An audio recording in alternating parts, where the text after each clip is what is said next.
Distribuição Europa Filmes do Brasil. Versão brasileira Lipsyn, São Paulo. História das religiões. Em nome de Deus, o Beneficente, o Misericordioso.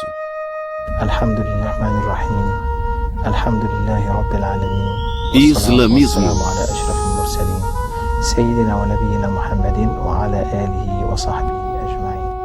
Eu testemunho que o Senhor é nosso Criador e que o profeta Maomé, que a paz esteja com ele, é o seu enviado, que veio trazer uma mensagem e a entregou de um modo perfeito, no modo do amor e da pureza.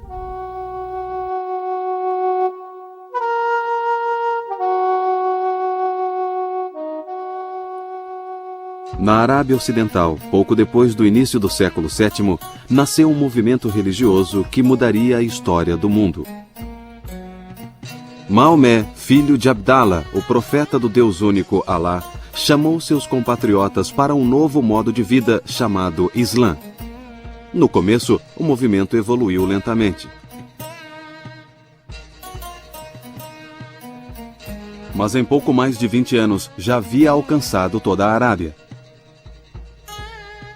Após a morte de Maomé, seus seguidores se espalharam rapidamente pelas regiões vizinhas, deitaram as bases de um grande império. Entre os séculos IX e XII, o império foi um dos mais brilhantes que o mundo já viu. Islã é uma palavra árabe originada de um radical que significa paz, solidez ou segurança. Embora a palavra Islã às vezes seja usada em outros sentidos, ela basicamente é uma expressão religiosa que se refere ao estado da alma. Significa uma atitude interna de obediência inequívoca a Deus. A palavra Islã poderia ser traduzida como rendição, submissão ou resignação. Assim, Islã é submissão ou resignação à vontade de Deus, conforme essa vontade foi comunicada ao profeta Maomé em uma série de revelações divinas. Os que seguem o Islã são chamados de muçulmanos, que literalmente significa os que se submetem. Assim, dizer eu sou muçulmano em plena consciência não é só um ato de identificação com um grupo religioso, mas é dizer eu me comprometi sem reservas a obedecer à vontade de Deus. Isso supõe a determinação renovada, sempre nova, de colocar toda a atividade da vida nas mãos de Deus. Sem dúvida alguma, esta é uma declaração profundamente religiosa. Números exatos são difíceis de obter, mas hoje os muçulmanos constituem cerca de 1/5 da população da Terra. O Islã só é menor em tamanho ao cristianismo, um feito notável para a mais jovem das maiores crenças do mundo. Os muçulmanos estão concentrados num cinturão de países dos dois lados do Equador, do Marrocos, no norte da África, às Filipinas, no sudeste da Ásia. O maior número de muçulmanos está no subcontinente indiano, isto é, Índia, Paquistão e Bangladesh.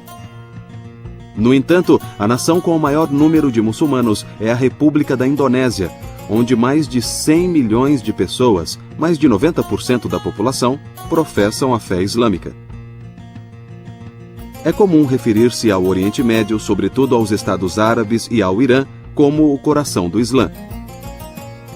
A história da comunidade islâmica começou ali e atualmente a maioria da sua população é muçulmana. Mas no século XX, a vasta maioria dos muçulmanos vivia no sul e sudeste asiático, dentro ou ao leste do Paquistão. Recentemente, o Islã também se tornou uma presença marcante na Europa Ocidental e nos Estados Unidos. O Islã está muito vivo atualmente. É uma poderosa força no mundo.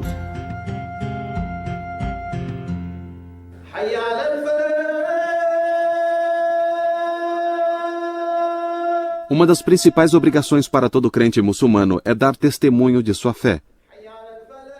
Ele deve dar seu testemunho repetindo a fórmula da Shahada. Em nome de Alá, o Beneficente, o Misericordioso, dou testemunho de que não há outra divindade além de Alá e que Maomé é o seu mensageiro. Os muçulmanos adoram a Deus e não ao profeta Maomé. Assim, é um erro crasso referir-se à religião islâmica como maometismo ou aos seus seguidores como maometanos. O papel de Maomé no Islã é muito distinto daquele de Jesus no cristianismo. Maomé é visto como um profeta, mensageiro de Deus. Os cristãos consideram Jesus como a encarnação do próprio Deus. Pouco se sabe sobre o começo da vida de Maomé, nem sequer a data precisa de seu nascimento. Embora a informação seja esparsa, sabemos que Maomé nasceu por volta de 570 d.C., numa das famílias mais pobres de Maca, a chamada Meca. O sustento de Maomé dependia do comércio. Ele viajava em caravanas para as áreas de fronteira com a Arábia. Seu chamado à profecia ocorreu por volta dos seus 40 anos. Ele era um homem reflexivo que cultivava o hábito da meditação, vigílias solitárias e jejuns nos morros perto de Meca. Ele começou a pregar depois de receber uma revelação, segundo se descreve num capítulo do Alcorão chamado O Encoberto. Os primeiros versos rezam: Ó tu, envolto em teu manto, levanta e avisa. A teu Senhor glorifica, a teu manto purifica. A tradição diz que quando Maomé recebeu as revelações, ele se aliou de tudo ao seu redor, caindo num transe. Segundo a ortodoxia islâmica, Deus foi o autor das revelações. Maomé as recebeu e o intermediário entre os dois foi um anjo, tradicionalmente identificado como Gabriel. Os árabes pagãos da época de Maomé conheciam e cultuavam várias divindades. Evidências no Alcorão e na poesia dos árabes pré-islâmicos mostram que eles conheciam um Deus superior, a quem denominavam Alá, mas não o veneravam. Deve-se notar que a palavra Alá não é o nome de um Deus. É a palavra árabe que significa Deus. Assim, as revelações de Maomé não proclamavam a existência de uma nova divindade desconhecida dos árabes. O seu propósito era afirmar que Alá é a divindade única e singular. Quando Maomé começou sua missão pública, no início seu sucesso foi pequeno. O número de convertidos era baixo. Dentre eles, não havia nenhum dos notáveis de Meca. Vários aspectos dos ensinamentos de Maomé irritavam bastante os naturais de Meca. Ele zombava dos seus deuses. Mais importante, aceitar a alegação de Maomé de ser um mensageiro de Deus também significaria aceitá-lo como governante de Meca, algo que a oligarquia dos ricos mercadores de Meca não queria. Lá ele encontrou uma oposição muito forte, até de sua própria família e tribo, que derivava o seu poder do fato de haver ídolos na Kaaba, o templo primordial erigido por Abraão com base no que cremos ter sido construído por Adão quando Deus criou o homem. Portanto, a missão do Islã, que era da unidade divina em oposição a toda a idolatria, colidiu com as mesmas bases do poder da família da tribo Coraishita, que era a tribo do próprio profeta. Em 621, Maomé passou a comercializar com alguns cidadãos de Yatrib, um oásis a cerca de 160 quilômetros ao norte de Meca. Cerca de 70 seguidores logo se mudaram para Yatrib e um ano depois, Maomé o seguiu. A migração de Meca para Yatrib ficou conhecida como Égira. A cidade de Yatrib passou a se chamar Medina al-Nabi, a cidade do profeta, ou simplesmente Al-Medina, a cidade. Essa mudança marcou uma virada radical na vida do profeta. Seus ensinamentos foram postos em prática comunitária. A data da Égira também marca o início do calendário islâmico, que é baseado nos ciclos da lua. Uma vez estabelecido em Medina, Maomé voltou sua atenção para o exterior, sobretudo aos seus antigos inimigos, os de Meca. Através de uma série de alianças e ações militares, ele ganhou influência entre as tribos das regiões perto de Medina. Então, ele passou a interceptar as caravanas de Meca, que eram o sangue vital daquela cidade. Num pequeno local que fica a sudoeste da atual cidade de Medina, chamado Badar, uma pequena vila, os mecanos trouxeram uma grande força militar com a caravana e seguiu-se uma batalha entre um exército bem menor de muçulmanos, de cerca de 300 homens, e um exército bem maior de Meca. Mas o exército de Meca foi derrotado de maneira esmagadora e muitos deles morreram. O número de baixas entre os muçulmanos foi pequeno. Se os mecanos tivessem vencido, teria sido o fim do Islã. O poder de Maomé cresceu até ele conseguir tomar sua cidade natal de Meca em 630, sem luta. Ele tratou a cidade e seus habitantes com bondade. Do grande santuário de Meca, a Kaaba, foram retirados os deuses e associações politeístas, e ela se tornou o centro da devoção religiosa muçulmana. Com a conquista de Meca, Maomé tornou-se o homem com mais prestígio e poder da Arábia. Mas, em 632, apenas 2 anos após a conquista de Meca, Maomé morreu, aos 62 anos, depois de uma breve doença. A comunidade islâmica imediatamente mergulhou numa controvérsia sobre a questão da liderança. Ela foi salva da desintegração quando um grupo de companheiros próximos do profeta decidiu aclamar o ancião Abu Bakr como líder da comunidade. Assim, Abu Bakr foi o primeiro califa ou sucessor do profeta. Ele e os 3 sucessores seguintes de Maomé reinaram numa sucessão que é chamada de califado, corretamente guiado. Maomé tinha unido toda a Península Arábica sob o seu domínio, algo jamais feito antes. Sua gestão estabelecera as bases de um império brilhante, cuja glória completa se daria ao longo dos 4 séculos seguintes. Mas a maior contribuição de Maomé foi o ensinamento religioso que está na base de todo o resto. Ele trouxe uma visão de mundo totalmente nova, de onde surgiu uma das tradições espirituais mais ricas e dinâmicas da história. Para os muçulmanos, profecia é o meio pelo qual Deus comunicou sua vontade e orientação à humanidade ao longo das eras. A tradição islâmica diz, de modo diverso, que 8.000, 124.000 ou até mesmo 240.000 profetas apareceram na história. O Islã reconhece alguns dos profetas mencionados na Bíblia, como Abraão, Moisés, Davi e Jesus.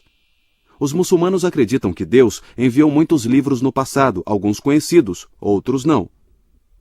Esses incluem a Taurat, referindo-se à Torá de Moisés, o Zabur, ou Salmos de Davi, e o Injil, o Evangelho de Jesus. A esses profetas e seus livros, os muçulmanos acrescentaram o nome de Maomé e o livro enviado por ele, o Alcorão. Na essência do coração do profeta, ele era tão puro que aquela energia se esparramava em Meca, que é um deserto, e atingia o mundo todo, do extremo oriente ao extremo ocidente. Então, aquele amor que jorrava do coração do profeta é como a abelha rainha, que doa o mel e a energia às abelhas para produzir o mel. A semelhança com Jesus é que o amor em seu coração, pela humanidade, atinge todo o mundo. Como Moisés, o seu amor atinge todo o mundo. Subjacente à doutrina islâmica da profecia está uma compreensão peculiar da natureza humana e da condição humana. Para os muçulmanos, o problema fundamental de todas as pessoas é a limitação como criaturas. Somos ignorantes do modo certo de viver e incapazes de descobri-lo com nossas faculdades e recursos apenas. Para os muçulmanos, a história da humanidade poderia ser esboçada como um repetido processo de receber orientação através da profecia e depois o afastamento dela. Obviamente, os humanos têm uma tendência inata de se afastar do caminho divino para seguir o seu próprio. Porém, os muçulmanos creem que, com o advento de Maomé, o ciclo de mensageiros proféticos chegou ao seu ápice e final. Segundo o Alcorão, ele foi o selo dos profetas. O Islã é uma religião do livro. No seu cerne está o Alcorão, o conjunto de revelações que Maomé recebeu, iniciado com o seu chamado à profecia e durando até o final de sua vida. O Alcorão é aproximadamente do mesmo tamanho que o Novo Testamento. Está dividido em 114 suras, ou capítulos. Pouco se sabe da condição ou situação do Alcorão quando o profeta morreu. Maomé providenciara para que ao menos partes dele estivessem escritas e organizadas em capítulos. Mas a comunidade islâmica concorda que o grande trabalho de coletar e publicar o Alcorão foi feito na época dos primeiros 3 califas, ou sucessores do profeta. Acredita-se que foi nesse tempo que o Alcorão foi compilado a partir de escritos em pedras, em papiros, em pedaços de couro e em omoplatas de animais. O Alcorão também foi compilado a partir do coração dos homens, ou seja, de suas memórias. Os muçulmanos em geral concordam que o Alcorão, como o conhecemos, foi compilado sob o patrocínio do 3º califa, Uthman. Os muçulmanos ortodoxos acreditam que desde o dia em que foi compilado, o Alcorão osmânico foi preservado de mudanças, distorções ou erros até o último sinal de pontuação. Já que os muçulmanos acreditam vivamente que o Alcorão é a própria palavra de Deus, eles resistem a traduzi-lo. Quando o Alcorão é traduzido, sobretudo para as línguas do mundo muçulmano, como o persa ou o turco, é comum imprimir o texto árabe junto com a tradução. Todos podem entender a beleza do texto do Alcorão. O árabe corânico se tornou o critério para o árabe perfeito, o modelo supremo da língua desde que o Alcorão foi revelado. Assim, em vastas regiões do mundo islâmico, para 1.200 bilhões de muçulmanos, não há ninguém que não aprecie a beleza da língua árabe e do Alcorão, mesmo que não entendam as palavras. Os muçulmanos tratam o Alcorão com extremo zelo e reverência. Ele nunca é posto no chão e nunca pode tocar uma substância suja. A reverência ao Alcorão também levou ao embelezamento do texto através de uma linda e refinada caligrafia, uma forma de arte que exalta a escritura de um modo direito.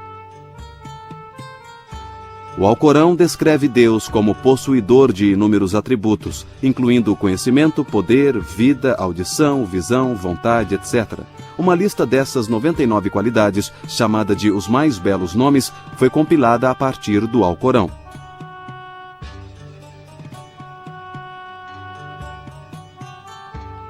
Eles tiveram um papel importante no pensamento místico islâmico e também na teologia islâmica.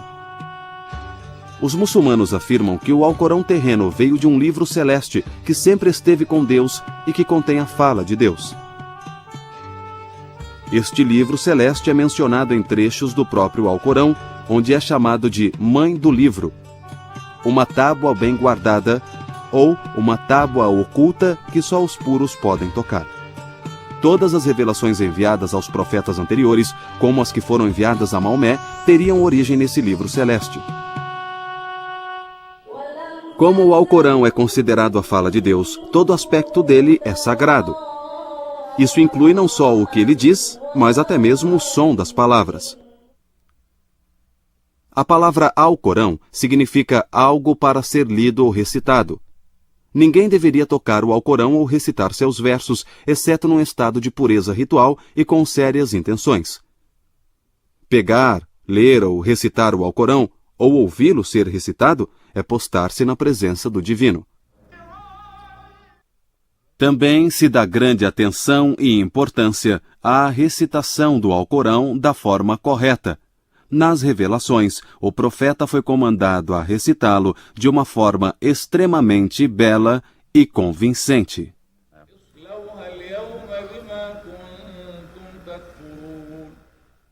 A veneração ao Alcorão também se mostra de outras maneiras.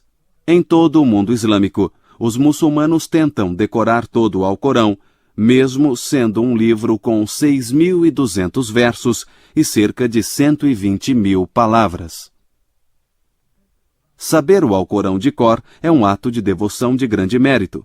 Com efeito, é absorver o Alcorão em si mesmo, fazendo da palavra divina uma parte de si mesmo.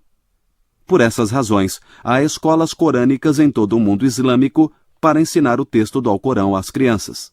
O Alcorão é a autoridade fundamental para os muçulmanos em todas as questões da religião e da lei. Ele aborda todos os aspectos da vida islâmica. Os muçulmanos procuram combinar seus ideais religiosos com a gestão política. Em certos países islâmicos, o próprio Alcorão é considerado a constituição do Estado. Os muçulmanos estão interessados em saber exatamente como deveriam se comportar nas várias circunstâncias da vida. A lei islâmica é nada menos que o esforço de estabelecer a vontade de Alá para a conduta humana. O padrão divinamente ordenado para uma vida humana correta foi chamado de Sharia, palavra que significa um caminho bastante trilhado, uma via larga, ou o caminho para a água. Devido à ampla visão da Shariat, muitas vezes se diz que o Islã é um sistema de vida completo. Regula a conduta ritual. Fornece regras de higiene pessoal. Estipula a vestimenta correta. As explicações que são dadas a todas nós de por que alguém deveria usar o véu, a explicação é que você deveria usá-lo para que saibam que você é muçulmana e não ser molestada. E você deveria usá-lo ao sair. Mas a nossa organização não enfatiza o uso do véu e nós nem discutimos isso em nossas conferências e reuniões porque consideramos que é uma escolha pessoal entre a mulher e Deus e a opção de se cobrir é só dela. Ninguém deveria forçá-la a se cobrir ou a não se cobrir. Devido ao seu amplo escopo, a Shariat seria mais adequadamente chamada de código moral do que de lei, e ela governa até o que poderia ser considerado como boas maneiras ou etiqueta.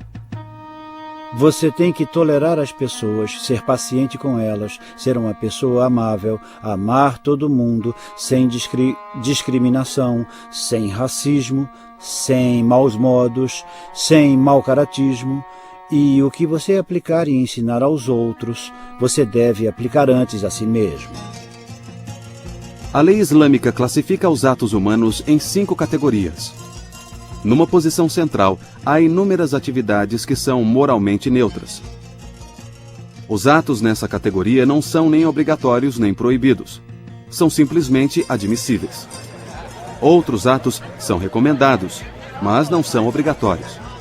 Uma terceira categoria descreve atos obrigatórios como a prece ritual ou o pagamento de esmolas. Do lado negativo, há uma categoria de atos que são reprovados, porém lícitos. Segundo uma tradição do profeta, o mais repulsivo desses atos reprovados é o divórcio. Embora, ironicamente, o divórcio seja relativamente fácil de obter na lei islâmica.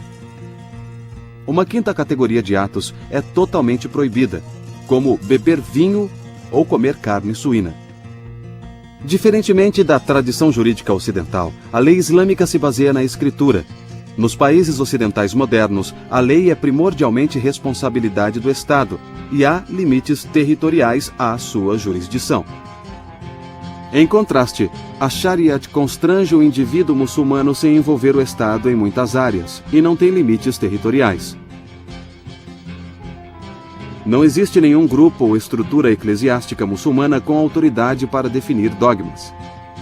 Para os muçulmanos, o consenso da comunidade é uma das fontes da lei. Os muçulmanos estão sob a vontade divina onde quer que estejam, mas os deveres são diferentes sob governos muçulmanos e governos não muçulmanos.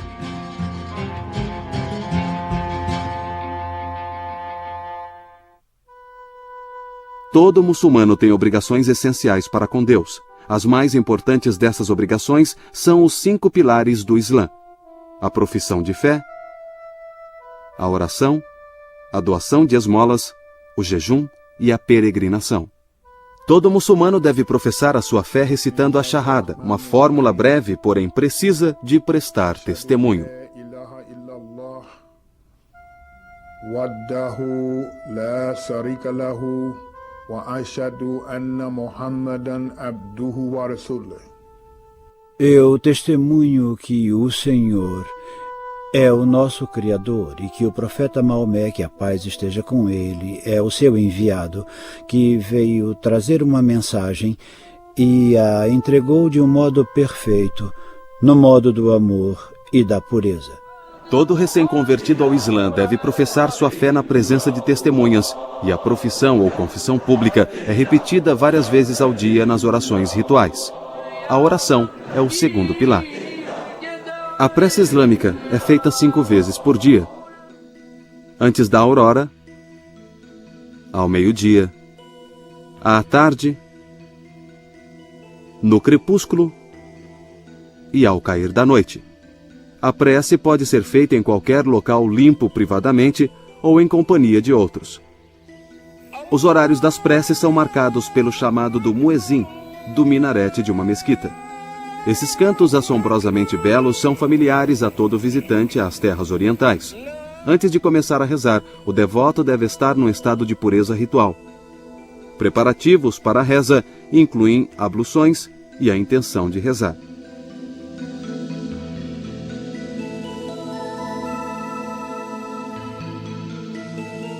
Em toda mesquita, há água corrente e um local à parte para as abluções. A prece da congregação ocorre toda sexta-feira ao meio-dia e também nos dias de festa na mesquita. A oração sempre é feita em direção à Meca e ao seu grande santuário, a Kaaba.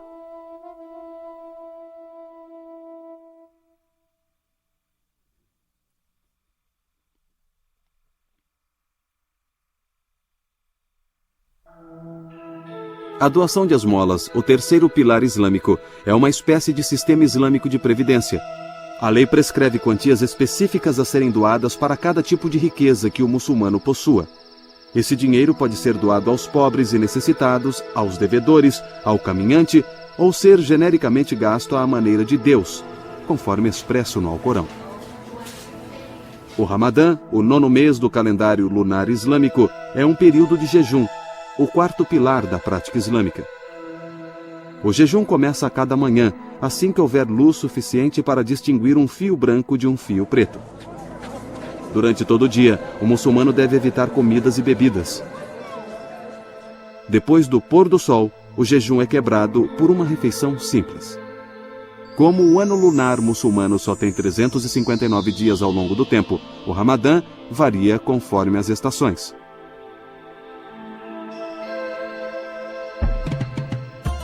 O período de jejum termina com um dos maiores festivais religiosos do ano islâmico, o Eid al-Fitr, que celebra o final do jejum. Durante o festival, é costume usar roupas novas, visitar os amigos e dar presentes.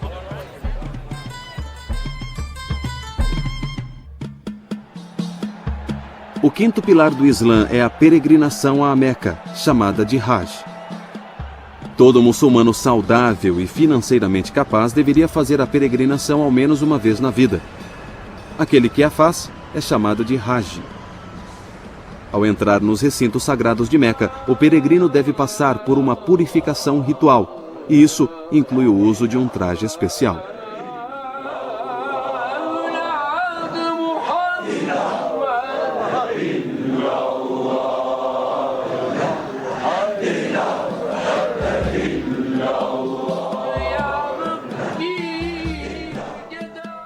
Antes de tudo, ao ir para lá, homens e mulheres devem se vestir de branco, de um modo simples.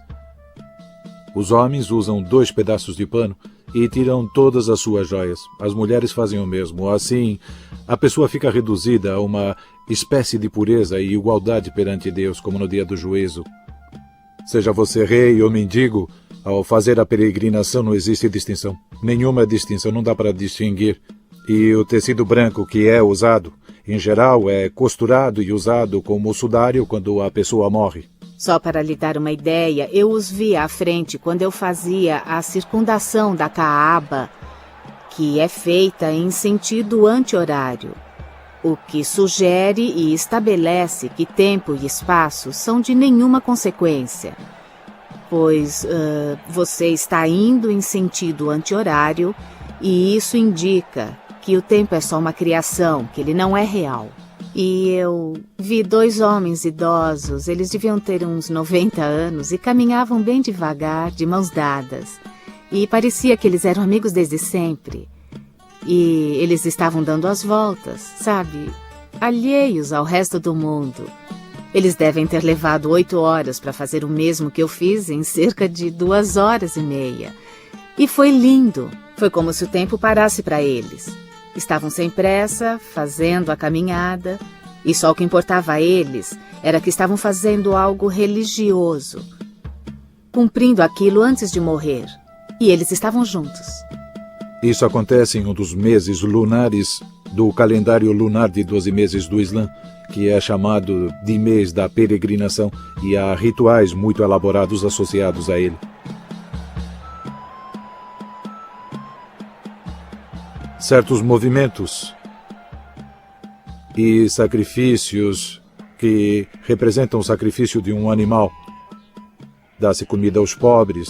Isso simboliza o fato de que sacrifícios têm sua própria alma perante Deus. Em toda parte, os muçulmanos fazem um sacrifício nessa época, chamado de Festival do Sacrifício, e esta é uma das celebrações religiosas mais significativas que pontuam o ano islâmico. Um evento culminante é prostrar-se na presença de Deus na planície de Arafá, local onde o profeta fez o seu sermão de despedida. Depois de completar os rituais em Meca, a maioria dos peregrinos coroa sua jornada à Arábia com uma visita à tumba do amado profeta em Medina. A peregrinação é muito mais do que um ato de devoção individual. No passado, reuniam-se pessoas de todas as partes do mundo em um só lugar, e hoje esse número cresceu para 1.200.000 que estiveram presentes da última vez.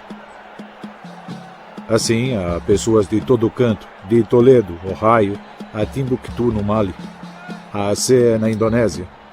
Há gente loira, de pele escura, de aspecto malaio, chinês, caucasiano. As pessoas vêm do mundo todo. É realmente uma instituição única e assistir a ela é uma experiência marcante. Entre os séculos VIII e XII d.C., uma tendência para o misticismo surgiu entre os muçulmanos. De um início modesto, esse movimento místico rapidamente cresceu ao horizonte religioso.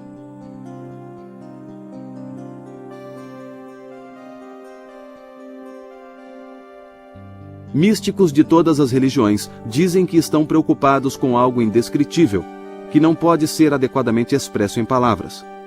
Esse sentimento só pode ser experimentado. O misticismo islâmico, em geral, se chama sufismo.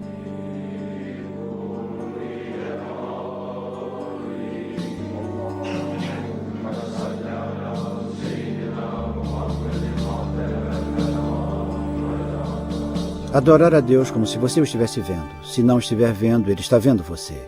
E então é daí que vem o sufismo. Em árabe dizemos tasawuf, significa pureza do coração. Então tasawuf em árabe quer dizer muito cristalino como água, muito transparente. Há muitos elementos místicos na tradição islâmica que contribuíram para a ascensão do sufismo. Alguns são encontrados na vida do próprio profeta. Maomé cultivava o hábito de jejuar, meditar e orar em suas vigílias noturnas, e viveu uma vida de rígida disciplina. O Alcorão também é rico em elementos que convidam a uma interpretação mística, mesmo numa primeira leitura. Um verso enfatiza a penetrante presença divina, um princípio básico do misticismo. Lembre-se de Deus sempre.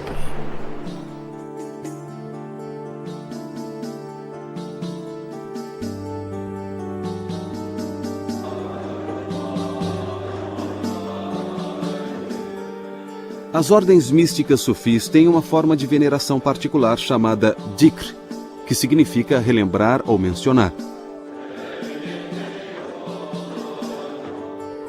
Nessa cerimônia, os sufis repetem o nome divino ou outras fórmulas. O ritmo da recitação muitas vezes se acelera. São usados métodos de controle respiratório como em algumas outras religiões.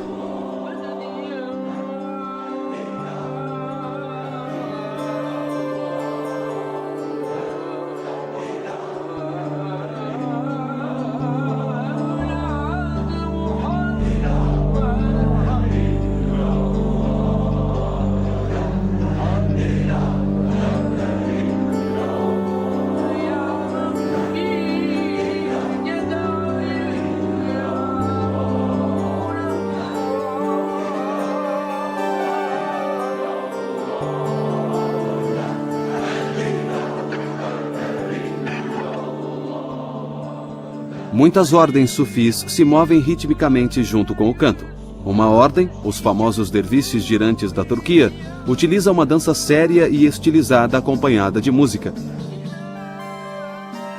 O dhikr sufi é assim um meio de atingir o êxtase.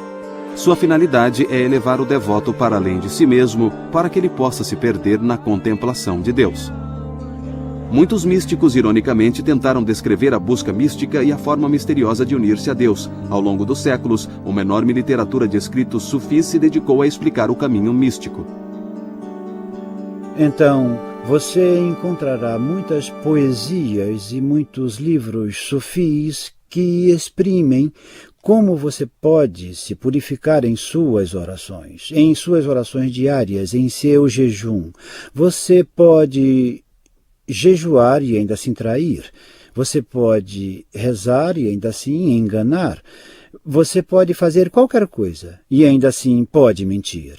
Mas quando você alcança um estado de pureza e sabe que Deus o está vendo, foi o que chamei de estado de excelência, de perfeição, o último estágio, então você não pode enganar. Você sabe que Deus o está vendo. Como é que vou rezar e entrar na presença divina se estou traindo e mentindo?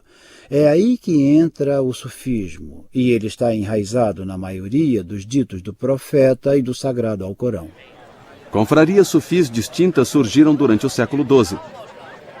Os sufis podiam ser encontrados em todos os níveis da sociedade, inclusive entre governantes, as elites religiosas e o povo comum. Cada uma das muitas centenas de confrarias leva o nome de uma grande figura sufi. As biografias dos santos estão repletas de histórias, mostrando seu domínio sobre as forças da natureza e sua penetração nas verdades ocultas das coisas. O poder associado com um santo não termina com sua morte. O costume muçulmano é construir tumbas lindamente decoradas para os grandes santos. Levas de fiéis vêm em peregrinações a essas tumbas. Como um organismo vivo, o Islã continua a evoluir e se desenvolver à medida que cada geração de muçulmanos reinterpreta seu legado. Mesmo em séculos recentes, novas seitas continuaram a aparecer. Pastor Luiz Farrakhan. Estou registrando o meu voto porque eu pretendo, com a ajuda de Deus Onipotente, virar os Estados Unidos totalmente de ponta cabeça. Algumas dessas são variações da fé islâmica e outras romperam com a tradição islâmica de onde provieram. Continuar a apresentar o Islã como ele está fazendo é errado. Basicamente é isso, está errado. Porém, uma grande divisão da comunidade muçulmana é muito importante. É a divisão entre os que se denominam sunitas e os conhecidos como xiitas. Como já vimos, a palavra sunita significa a pessoa que segue a sunna, ou o caminho bastante trilhado. Os sunitas referem-se a si mesmos como o povo do modo estabelecido na comunidade. Mais de 85% dos muçulmanos do mundo são sunitas, e talvez por essa razão, sua visão do Islã às vezes é chamada de ortodoxia. Não existe desacordo entre muçulmanos sunitas e xiitas sobre as doutrinas básicas do Islã. Todos pregam a unidade de Deus e que o Alcorão é incriado. A divisão entre muçulmanos sunitas e xiitas surgiu de lutas pela liderança após a morte de Maomé. A palavra Shia significa adepto de, partidário de, e o de é de Ali, o genro e primo do profeta. Surgiu a questão de quem deveria representar o profeta como dirigente da comunidade islâmica após a sua morte. A maioria considerou Abu Bakr, o venerável amigo do profeta, 2 anos mais velho que ele, e o primeiro homem adulto a abraçar o Islã, para ser o sucessor. Os líderes da comunidade se reuniram e o elegeram. Uma minoria acreditava que o profeta já tinha designado Ali, que tinha 12, 13 anos quando o profeta recebeu a mensagem do Islã e também é considerado como a primeira pessoa a ter abraçado o Islã, mas como um menino. Os xiitas acreditam que Deus jamais deixará o mundo ficar sem um guia espiritual infalível. Assim como Maomé interpretou a revelação para sua geração, eles acreditam que um intérprete e um guia com autoridade é necessário para as gerações posteriores. Já houve 12 desses guias espirituais ou imãs. Acredita-se que o último deles ainda esteja vivo no mundo, embora oculto da visão dos homens. O Islã ensina que os fiéis deveriam alcançar a recompensa por sua submissão a Deus, tanto neste mundo quanto no além. Mas os muçulmanos acharam difícil reconciliar este ensinamento com o que aconteceu. Só no século XVII, os muçulmanos contavam 3 grandes dinastias. O Império Otomano dominou o que hoje é a Turquia e regiões vizinhas. A dinastia Sefévida governou a Pérsia, ou o que hoje é o Irã, e o Império Mongol reinou na Índia. Todos culturalmente ricos, economicamente poderosos e militarmente fortes. No final do século XIX, porém, o Império Mongol desaparecera. Foi absorvido nos domínios britânicos da Rainha Vitória. O Irã, local da antiga dinastia Sefévida, fora reduzido à impotência, com interesses rivais russos e britânicos competindo para controlá-lo. O Império Otomano ficou conhecido como o Homem Doente da Europa. A Primeira Guerra Mundial o liquidou. No século XIX, boa parte do mundo islâmico, do Marrocos à Indonésia, estava reduzida ao estado de colônias controladas por impérios ocidentais. Tudo isso levou os muçulmanos a reexaminarem suas convicções religiosas fundamentais em sua luta para reformar e revitalizar politicamente a comunidade muçulmana. Vários fatores em anos recentes se combinaram para reassegurar aos muçulmanos que seu feito continuava no caminho certo. Um foi o colapso do colonialismo, que permitiu aos povos muçulmanos romper com a opressão política europeia. Sobretudo depois da Segunda Guerra, um país muçulmano após outro declarou sua independência e afirmou sua soberania nacional. Os Estados muçulmanos formam hoje um bloco poderoso na ONU e têm grande influência nos assuntos internacionais. Outro fator é a aquisição de grande riqueza pelos países muçulmanos com grandes reservas de petróleo. Eles emergiram como importantes atores no palco mundial. O Islã vem crescendo em parte devido ao aumento natural da população nos países muçulmanos, mas há outros fatores. Um deles é a adaptabilidade do ensinamento islâmico aos costumes locais e, portanto, a novas regiões. Outro é o ensinamento igualitário do Islã. Todos recebem uma acolhida calorosa na comunidade muçulmana, qualquer que seja sua raça, posição social ou origem. A partir disso, surgiu uma consciência renovada do Islã.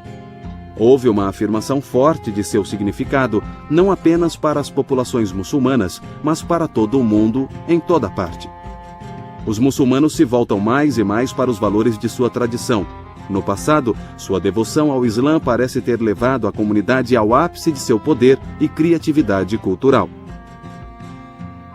Muitos muçulmanos acreditam que para haver salvação no presente, ela deve se basear no retorno às fontes daquela força original.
A maioria dos muçulmanos busca uma vida de paz e reverência em obediência a Deus. De fato, uma saudação comum em todo o mundo muçulmano é decretada pelo Alcorão. Assalamu alaikum wa rahmatullahi wa barakatuh. Que a paz e as bênçãos estejam com vocês.